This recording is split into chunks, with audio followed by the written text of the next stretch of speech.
हमारे YouTube channel समाइला tutorial में आपका स्वागत है। मैं ब्रिजराज कंप्यूटर फैकल्टी। आज की इस वीडियो में हम subject computer science class 8 chapter 8 memory units जो कि 8th क्लास का लास्ट चैप्टर है उसके बारे में डिटेल्स में पढ़ेंगे। तो आओ शुरू करते हैं। जैसे कि आपको मैंने पहले बताया कि इस चैप्टर का नाम है मेमोरी यूनिट्स। इसमें हम पढ़ेंगे कि मेमोरी होती क्या है, मेमोरी की टाइप्स और इसके अलावा जो कंप्यूटर में मैग्नेटिक डिस्क होती है उसका फिजिकल स्ट्रक्चर, जिसमें ट्रैक्स और सेक्टर क्या होते हैं, कैसे काम करते हैं, इनका क्या पर्पज़ है, उसके बारे में डिटेल्स में पढ़ेंगे। तो सबसे पहले बात करते हैं मेमोरी की कि मेमोरी होती क्या है। Computer memory just like a human brain, जैसे हम कुछ भी याद करते हैं वो हमारे माइंड में जाता है, उसी तरह कंप्यूटर में जब हम कुछ भी डाटा स्टोर करते हैं फ्यूचर के लिए तो उसके लिए हम क्या करते हैं, कंप्यूटर मेमोरी का यूज करते हैं। So it is the storage space of computer where computer can store all the required data and instructions for processing that data.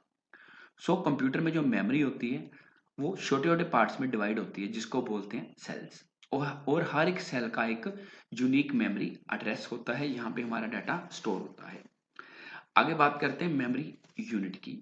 जैसे हम अपनी लाइफ की बात करें, हम कोई सॉलिड चीज है उसको लेते हैं, मान लो क्या बोलते हो कि 1 किलोग्राम चीनी चाहिए या 1 लीटर तेल डाल दीजिए गाड़ी में, मान लो। तो इसी तरह कंप्यूटर में अगर किसी चीज को मेजर करना है तो उसके लिए मेमोरी यूनिट्स का प्रयोग होता है। सो सबसे छोटी यूनिट होती है बिट, जिसका मतलब होता है बाइनरी डिजिट, जिसको लॉजिकली 0 या 1 की फॉर्म में रिप्रेजेंट किया जाता है। उसके बाद निबल होता है। निबल होता है 4 बिट्स का, जैसे लिखा है एग्जाम्पल में 1011। वो कोई भी कॉम्बिनेशन 4 बिट्स का हो सकता है।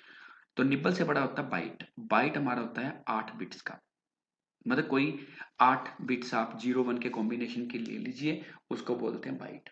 उसके बाद आता है वर्ड। वर्ड में फिक्स नंबर ऑफ बिट्स होते हैं जो एज ए यूनिट इकट्ठे चलते हैं। The length of a computer word is called word size और वर्ड लेंथ। जो कंप्यूटर में वर्ड है उसको वर्ड साइज या वर्ड लेंथ भी बोलते हैं। ये 8 बिट का भी हो सकता है और 96 बिट्स का भी हो सकता है। और हमारा जो कंप्यूटर है वो इंफॉर्मेशन को वर्ड्स की फॉर्म में स्टोर करता है। ये कुछ मेमोरी की यूनिट्स है कंप्यूटर में। इसका आप चार्ट बना के अपनी कॉपी में भी बना के रख सकते हो। इसमें इनकी फुल फॉर्म्स भी आपने याद रखनी है और साइज भी। जैसे बिट, आपको बताया कि बिट का मतलब 0 या 1। बिट से बड़ा निबल, ये 4 बिट्स का होता है। उसके बाद बाइट, ये होता है 8 बिट्स का। बाइट से बड़ा होता है केबी, जिसको बोलते हैं किलो बाइट, और जो 1 किलो बाइट है वो बराबर होता है 1024 बाइट्स के।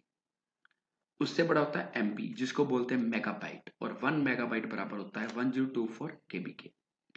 और उससे बड़ा होता है जीबी। जीबी का मतलब गीगाबाइट, ये होता है 1024 MB के बराबर। और उसके बाद है टीबी, टेराबाइट। और 1 TB बराबर होता है 1024 GB के। और इससे बड़ा होता है पेटाबाइट, पीबी। ये बराबर होता है 1 PB 1024 TB के। इसके अलावा और भी इससे बड़ी यूनिट्स होती हैं, आप ऑनलाइन इसको चेक कर सकते हो। जैसे आपके फ़ोन में मेमोरी कार्ड होता है, आप देखा होगा मेमोरी कार्ड कितना है, 64 GB का, 128 GB का, या 256 GB का। तो अभी तक हम अपने मोबाइल में अगर बात करें तो जीबी तक डाटा यूज़ कर रहे हैं। अगर कंप्यूटर के हार्ड डिस्क की बात करें तो टीबी तक हार्ड डिस्क भी हमारे लैपटॉप या पीसी में होती है। जितनी ज़्यादा कैपेसिटी होगी उतना ज़्यादा डाटा हम अपनी डिस्क में स्टोर कर सकते हैं। आगे टाइप्स ऑफ मेमोरी, एक फिगर आप देख सकते हैं, ये शो क्या कर रही है। सबसे छोटी यूनिट होती है सीपीयू रजिस्टर्स। उसके बाद cache memory, then main memory, magnetic disk, optical disk और मैग्नेटिक टेप। ये मेमोरी की टाइप्स है जिन्हें हम कंप्यूटर में किसी ना किसी तरीके से यूज करते हैं। इनके बारे में आगे डिटेल में पढ़ते हैं। बात करते हैं इंटरनल मेमोरी की। तो मेमोरी दो तरह की, इंटरनल एक्सटर्नल होती है। इंटरनल मेमोरी वो मेमोरी होती है जो कंप्यूटर के अंदर लगी होती है। एक्सटर्नल मेमोरी जो कंप्यूटर के बाहर लगी होती है, जिसके बिना हमारा कंप्यूटर काम कर सकता है, बट इंटरनल मेमोरी के बिना हमारा कंप्यूटर काम नहीं कर सकता। जो इंटरनल मेमोरी होती है जो सीपीयू के साथ डायरेक्टली जुड़ी होती है और सीपीयू इसको डायरेक्टली असेस कर सकता है। इसमें सीपीयू रजिस्टर, कैशे मेमोरी और मेन मेमोरी आती है इंटरनल मेमोरी में। एक्सटर्नल मेमोरी आगे हम पढ़ेंगे। सो पहले बात करते हैं सीपीयू रजिस्टर्स की। A register is a fastest and temporary built into CPU. जो रजिस्टर है ये सबसे फास्ट और एक टेम्परेरी मेमोरी है जो सीपीयू के अंदर इनबिल्ट होती है, सीपीयू के अंदर ही लगी होती है। सो ये रजिस्टर क्या करते हैं, डाटा को स्टोर भी करते हैं, इंस्ट्रक्शन को भी स्टोर करते हैं और डाटा को ट्रांसफर भी कर सकते हैं। और रजिस्टर का यूज वहां पे होता है जब हम किसी डाटा या इंस्ट्रक्शन को इमीडिएटली यूज करना चाहें तो। और रजिस्टर्स को प्रोसेसर रजिस्टर्स भी बोलते हैं। और रजिस्टर के अंदर कोई इंस्ट्रक्शन भी स्टोर हो सकती है, कोई एड्रेस भी स्टोर हो सकता है और कोई डाटा भी हम स्टोर कर सकते हैं। कुछ एग्जांपल्स हैं सीपीयू रजिस्टर्स की, जैसे IR instruction register, MBR memory buffer register, MDR memory data register और एमएआर मेमोरी एड्रेस रजिस्टर। इनकी फुल फॉर्म भी आपने याद कर लेनी है। नीचे आप डायग्राम देख सकते हैं कि लेफ्ट साइड पे सीपीयू है, जो रजिस्टर है सीपीयू के अंदर ही होते हैं। सीपीयू के साथ कैशे मेमोरी जुड़ी होती है। कैशे मेमोरी कि अगर कंप्यूटर को रिसेंटली कोई डाटा जल्दी से जल्दी चाहिए तो सीपीयू उस डाटा को कैशे मेमोरी में सर्च करेगा। अदरवाइज सीपीयू डायरेक्टली रैम के साथ जुड़ा होता है और रैम जुड़ी होती है सेकेंडरी मेमोरी के साथ। नॉर्मली सीपीयू के साथ इनबिल्ट रजिस्टर होते हैं, कैशे मेमोरी को डायरेक्टली एक्सेस कर सकता है और रैम को भी सीपीयू डायरेक्टली एक्सेस कर सकता है। बट सेकेंडरी मेमोरी को सीपीयू डायरेक्टली एक्सेस नहीं कर सकता, उसके लिए सीपीयू को कैशे मेमोरी या रैम की हेल्प लेनी पड़ती है। अब बात करते हैं कैशे मेमोरी की। कैशे मेमोरी बहुत ही हाई स्पीड सेमीकंडक्टर मेमोरी है जो सीपीयू की स्पीड बढ़ाने के काम आती है। इसको बफर मेमोरी भी बोलते हैं। यह सीपीयू और मेन मेमोरी के बीच में जुड़ी होती है। इसके अंदर हम डाटा और इंस्ट्रक्शन को स्टोर कर सकते हैं जो सीपीयू को फ्रिक्वेंटली चाहिए होती है। अब इसकी एडवांटेजेस क्या हैं, जो कैशे मेमोरी है ये मेन मेमोरी से फास्ट होती है और दूसरा ये कम टाइम लेती है as compare to main memory data को एक्सेस करने में। और ये इसका जो टाइम पीरियड है वो बहुत शॉर्ट है कि बहुत जल्दी ये डाटा को एक्सेस कर सकती है और ये डाटा को टेम्परली स्टोर करती है। अगर लिमिटेशन की बात करें, डिसएडवांटेज की बात करें, तो कैश मेमोरी की कैपेसिटी लिमिटेड है और ये महंगी है as compare to other memories. अब आगे आ गई हमारी प्राइमरी मेमोरी और मेन मेमोरी। प्राइमरी मेमोरी और मेन मेमोरी वो मेमोरी है जिसे सीपीयू डायरेक्टली एक्सेस कर सकता है और इसके बिना हमारा कंप्यूटर काम नहीं कर सकता। सो प्राइमरी मेमोरी हमारे कंप्यूटर में मस्ट है। अगर हमारे कंप्यूटर में प्राइमरी मेमोरी खराब हो जाती है तो कंप्यूटर काम नहीं कर सकता और ये मेमोरी सीपीयू के बिल्कुल क्लोज होती है, सीपीयू के मदरबोर्ड पे लगी होती है, जिससे सीपीयू प्राइमरी मेमोरी को डायरेक्टली एक्सेस कर सकता है। इसमें दो तरह की मेमोरी आती है, एक होती है रैम, एक होती है रोम। रैम दो तरह की होती है, एस रैम और डी रैम। रोम चार तरह की होती है, एम रोम, प्रोम, ईपी रोम और डबल ईपी रोम। पहले बात करते हैं रैम की। रैम का पूरा नाम है रैंडम एक्सेस मेमोरी। नीचे आप देख सकते हैं कि रैम एक चिप की फॉर्म में होती है, जैसे आपको नीचे दिख रही है। रैम का पूरा नाम रैंडम एक्सेस मेमोरी आपको बताया। ये एक रीड राइट मेमोरी है। रीड राइट मेमोरी का मतलब होता है कि इस मेमोरी में हम डाटा को रीड भी कर सकते हैं और राइट भी कर सकते हैं। ये एक वोलेटाइल मेमोरी है। वोलेटाइल का मतलब होता है कि कंप्यूटर में उस टाइम तक डाटा स्टोर रहेगा जब तक इसको पावर सप्लाई मिल रही है। अगर हम कंप्यूटर को बंद कर देते हैं, कंप्यूटर को शट डाउन कर देते हैं या कंप्यूटर अपने आप बंद हो जाता है तो जो डाटा है मेमोरी का वो वॉश आउट हो जाएगा। ये एक एक्सपेंसिव मेमोरी है, इसका साइज कम होता है। और आगे जी बताया आपको मैंने, दो तरह की होती है, एक होती है एस रैम, एक होती है डी रैम। एस रैम जिसका मतलब है स्टैटिक रैम, तो इसका मतलब ये है कि तब तक मेमोरी में कंटेंट रहेगा जब तक पावर सप्लाई आ रही है। जैसे ही पावर सप्लाई बंद हो जाएगी डाटा इसका वॉश हो जाएगा। और इसमें एक मैट्रिक्स होती है 6 ट्रांजिस्टर की, पर इसमें कैपेसिटर नहीं होते। आगे हैं इसके फीचर्स।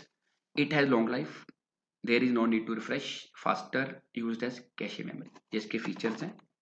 और साइज इसका बड़ा होता है, महंगी होती है और पावर कंजम्पशन ज़्यादा है। आगे है डी रैम, जिसका पूरा नाम है डायनेमिक रैम। डायनेमिक रैम जो है it must be refreshed in order to maintain the data. इसको थोड़े थोड़े समय बाद रिफ्रेशिंग चाहिए। और इसके कुछ फीचर्स हैं, it has short life time, than need to be refreshed continuously. इसकी जो लाइफ टाइम है शॉर्ट है, थोड़ी थोड़ी देर बाद इसको रिफ्रेशिंग रिक्वायर्ड है। इसकी स्पीड स्लो है as compare to S RAM. इसको रैम की तरह यूज़ किया जाता है, साइज इसका छोटा होता है, ये महंगी होती है और पावर कंजम्पशन इसकी कम होती है। आगे है रोम। रोम का पूरा नाम है रीड ओनली मेमोरी। ये वो मेमोरी है जिसके अंदर हम डाटा से रीड कर सकते हैं, डाटा को राइट नहीं कर सकते। ये एक नॉन वोलेटाइल मेमोरी है, मतलब कि इसके अंदर जो डाटा है वो परमानेंटली स्टोर होता है। इसमें होता क्या रोम में कि जब इसकी चिप तैयार होती है उसी टाइम पे इसके अंदर डाटा डाल दिया जाता है। इन फ्यूचर इसके अंदर हम चेंजेस नहीं कर सकते। इसके अंदर एक प्रोग्राम होता है जिसको बोलते हैं बूटस्ट्रैप लोडर। जब हम कंप्यूटर को ऑन करते हैं, सीपीयू को ऑन करते हैं, तो सीधा सिग्नल रोम के पास जाता है। सो कंप्यूटर को इनिशिएट करना या स्टार्ट करना रोम का काम है। इसकी चिप होती है, आप नीचे देख सकते हैं। इसको कंप्यूटर के साथ साथ वॉशिंग मशीन या माइक्रोवेव ओवन में भी यूज किया जा सकता है। अब आगे है टाइप्स ऑफ रोम। ये 4 तरह की होती है। पहली है एम रोम। एम रोम का पूरा नाम है मास्क्ड रोम। जो मास्क रोम है ये एक सस्ती मेमोरी है। इसमें जो इंस्ट्रक्शंस होती है वो प्री प्रोग्राम्ड होती है। तो जो एक बार इंस्ट्रक्शन डाल दी वो इसके अंदर उनकी मास्किंग हो जाएगी, और ये एक इनएक्सपेंसिव मेमोरी है। नंबर 2 है प्रोम। इसका पूरा नाम है प्रोग्रामेबल रीड ओनली मेमोरी। ये ऐसी मेमोरी है जिसके अंदर सिर्फ कंटेंट एक बार में ही प्रोग्राम किया जा सकता है, जिसको बाद में इरेज नहीं किया जा सकता। नंबर 3 है ईपीरोम। इसका पूरा नाम है erasable and programmable read only memory. इस मेमोरी में कंटेंट्स को प्री प्रोग्राम कर दिया जाता है, लेकिन अगर कभी रिक्वायरमेंट हो डाटा को इरेज करने की, तो इसके थ्रू क्या कर सकते हैं हम, अल्ट्रा वायलेट रेज या अल्ट्रा वायलेट लाइट पास करके डाटा के कंटेंट को इरेज किया जा सकता है। फोर्थ है डबल ईपी रोम। इसकी फुल फॉर्म है electrically erasable and programmable read only memory. इसके अंदर भी अगर कंटेंट को इरेज करना है तो हम क्या कर सकते हैं, जो इलेक्ट्रिकल रेज होती हैं उसको पास करके डाटा को रीप्रोग्राम किया जा सकता है। अब आगे है एडवांटेज ऑफ रोम।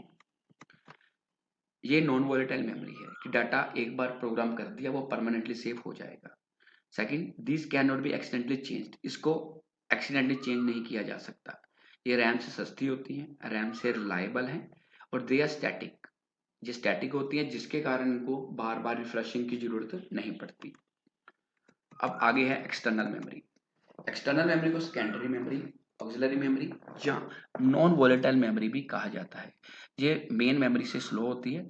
इसका काम क्या है कि डाटा को अगर हम परमानेंटली स्टोर करना चाहते हैं तो इसके लिए हम एक्सटर्नल मेमोरी का यूज करते हैं। सीपीयू इस मेमोरी को डायरेक्टली एक्सेस नहीं कर सकता, वो इसको एक्सेस करने के लिए रैम का यूज करता है या आईओ डिवाइसेस का यूज करता है। फॉर एग्जांपल जैसे कि hard disk, CD ROM, DVD. अगर हम मोबाइल की बात करें तो मोबाइल में डाटा को परमानेंटली स्टोर करने के लिए हम मेमोरी कार्ड डालते हैं, और कंप्यूटर में क्या होती है एचडीडी, जिसको बोलते हैं हार्ड डिस्क ड्राइव। इसकी फोटो आप नीचे देख सकते हैं। अब आगे है कैरेक्टरिस्टिक्स ऑफ सेकेंडरी मेमोरी। जो सेकेंडरी मेमोरी है ये मैग्नेटिक या ऑप्टिकल हो सकती है। नेक्स्ट, इसके अंदर डाटा का आसानी से बैकअप लिया जा सकता है और डाटा को रीयूज किया जा सकता है। ये नॉन वोलेटाइल मेमोरी है कि डाटा परमानेंटली स्टोर हो जाता है चाहे आप इलेक्ट्रिसिटी ऑफ भी कर दो। देन ये एक रिलायबल मेमोरी है। उसके बाद कन्वीनियंस, कि ये जो आपकी सेकेंडरी मेमोरी है इसके अंदर आप डाटा को आसानी से स्टोर कर सकते हो, उसको लोकेट कर सकते हो और एक्सेस भी कर सकते हो। देन कैपेसिटी, इसकी storage capacity as compare to internal memory ज़्यादा होती है। कॉस्ट, ये बाकी मेमोरी से प्राइमरी से सस्ती है। देन कंप्यूटर में start without secondary memory. Computer बिना प्राइमरी मेमोरी के स्टार्ट नहीं हो सकता, बट सेकेंडरी मेमोरी के बिना स्टार्ट हो सकता है, बट इसकी जो स्पीड है वो प्राइमरी मेमोरी से कम होती है। आगे जो सेकेंडरी मेमोरी की टाइप्स हैं आप देख सकते हैं कि एक सिक्वेंशियल होती है, डायरेक्ट एक्सेस होती है। आगे इसमें मैग्नेटिक टेप आ जाती है, और ऑप्टिकल डिस्क आ जाती है, और मैग्नेटिक डिस्क है, और मेमोरी स्टोरेज डिवाइसेस है। जैसे कि मैग्नेटिक में आ जाती है floppy disk, hard disk. Optical में CD ROM, then CD RW DVD, और मेमोरी स्टोरेज डिवाइस में आ जाती है फ्लैश ड्राइव और मेमोरी कार्ड।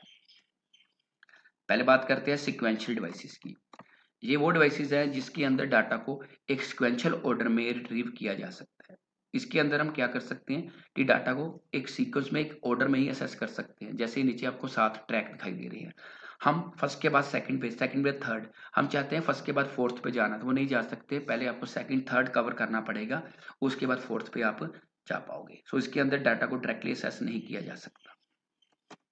और जिसकी जो स्टोरेज कैपेसिटी है मैग्नेटिक टेप इसकी एग्जांपल है। तो data recording density into length. आगे direct access devices. Direct access वो डिवाइसेस है जिसके अंदर हम डाटा को रैंडमली या किसी भी ऑर्डर में असेस कर सकते हैं। मतलब किसी भी, जैसे आपको यहाँ पे 1 3 7 2 6 4 5 दिखाई दे रही हैं रिकॉर्ड्स, किसी भी हम किसी भी टाइम पे रन करके जा सकते हैं। इसमें आपकी CD, DVD, hard disk, floppy disk सारी डिवाइसेस आ जाती हैं। आगे physical structure of magnetic disk.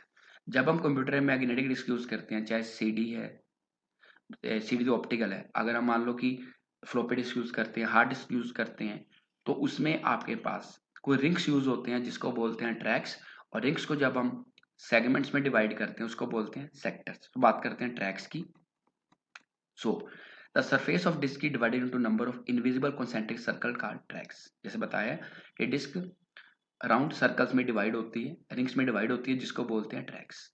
ये जो ट्रैक्स हैं ये लॉजिकल होते हैं, इनको हम देख नहीं सकते। जितने ज्यादा ट्रैक होंगे उतना ज्यादा डाटा हम कंप्यूटर में स्टोर कर पाएंगे। अब उसके बाद है sectors. Each track of disk subdivided into small portion known as sector. कि आपकी जो डिस्क है वो छोटे छोटे पार्ट्स में डिवाइड होती है, सेगमेंट्स में डिवाइड होती है। ट्रैक्स में डिवाइड होने के बाद सेगमेंट में जब डिवाइड होगी, सेक्शन में डिवाइड होगी, तो उसको बोलेंगे सेक्टर्स। और जो स्टोरेज कैपेसिटी है उसका फॉर्मूला क्या है, number of recording surfaces into number of track per surface into number of sector per surface और number of bytes per sector. इसके बाद है पॉइंट्स टू रिमेंबर। जी आप देख सकते हैं कि इन पॉइंट्स को अपने अच्छी तरह याद करना है, क्योंकि पेपर कंटेंट बेस आएगा तो कहीं से भी आपको पूछा जा सकता है। इसमें से आपको एमसीक्यू ट्रू फॉल्स भी बना के पूछे जा सकते हैं। सो इसको पॉज करके देख सकते हो, या बुक की बैक एक्सरसाइज में भी देख सकते हो। इसके बाद इस चैप्टर की बैक एक्सरसाइज है जिसमें आपको एमसीक्यू आपको दिखाई दे रहे हैं, फिलिप्स दिखाई दे रहे हैं। इसकी वीडियो ऑलरेडी मैंने अपलोड की हुई है फुल फॉर्म्स में। इसमें आप 8th क्लास की प्ले लिस्ट खोल के इसको देख सकते हो। उसके बाद इस चैप्टर के शॉर्ट और लॉन्ग आंसर क्वेश्चन है, जब भी मैंने 8th क्लास की प्ले लिस्ट में ऑलरेडी सिंपल लैंग्वेज में अपलोड की हुई है। और अगर अभी भी आपकी कोई क्वेरी है तो आप कमेंट सेक्शन में पूछ सकते हैं, या अपने कंप्यूटर अध्यापक की मदद ले सकते हैं। धन्यवाद।